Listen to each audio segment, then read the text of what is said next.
नमस्कार फ्रेंड्स, हिंदू धर्मात एकादशीला अधिक महत्त्व आहे। प्रत्येक महिन्याच्या शुक्ल आणि कृष्ण पक्षात एकादशीचे व्रत केले जाते। वर्षातून 24 एकादशीचे व्रत येतात।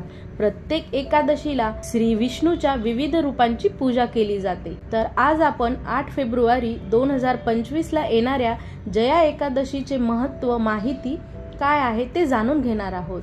एकादशीचे व्रत केल्याने मनुष्याला अनेक पापांपासून मुक्ती मिळते आणि पुण्य प्राप्त होते असे म्हटले जाते। जो कोणी विधिवत पद्धतीने आणि खऱ्या भक्तिभावाने एकादशीचे व्रत करतो त्याला सर्व संकटांपासून मुक्ती मिळते। वर्षभरात येणाऱ्या प्रत्येक एकादशीचे व्रत वेगळे असून त्याचे महत्त्वही वेगळे असते। एकादशी हा आध्यात्मिक लाभ, शांती आणि सांसारिक आसक्तीपासून मुक्ती देणारा शुभ दिवस आहे।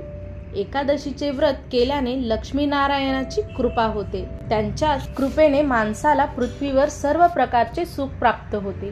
म्हणून या दिवशी शुभ मुहूर्तावर लक्ष्मी नारायणाची भक्तिभावाने पूजा केली जाते। या व्रताचा महिमा जगाचा निर्माता भगवान श्री कृष्णाने स्वतः धर्मराजा युधिष्ठिराला सांगितला होता।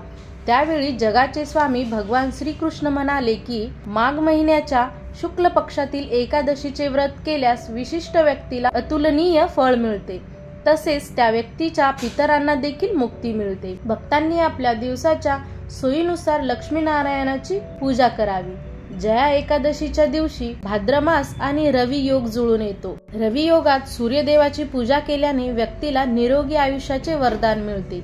या योगांमध्ये भगवान विष्णू आणि माता लक्ष्मीची पूजा केल्याने व्यक्तींची प्रत्येक इच्छा पूर्ण होते। एकादशी व्रत पाळल्याने व्यक्तीला वैकुंठ संसाराची प्राप्ती होते अशी धार्मिक श्रद्धा आहे। आपल्याकडून जाणून बुजून किंवा नकळत केलेल्या पापांपासून मुक्ती मिळते। आयुष्यात पुण्य मिळवण्यासाठी अनेक विष्णू भक्त हे व्रत पाळतात। अशाच नवनवीन माहितींसाठी चॅनलला नक्की लाईक, शेअर आणि सबस्क्राईब करा। धन्यवाद।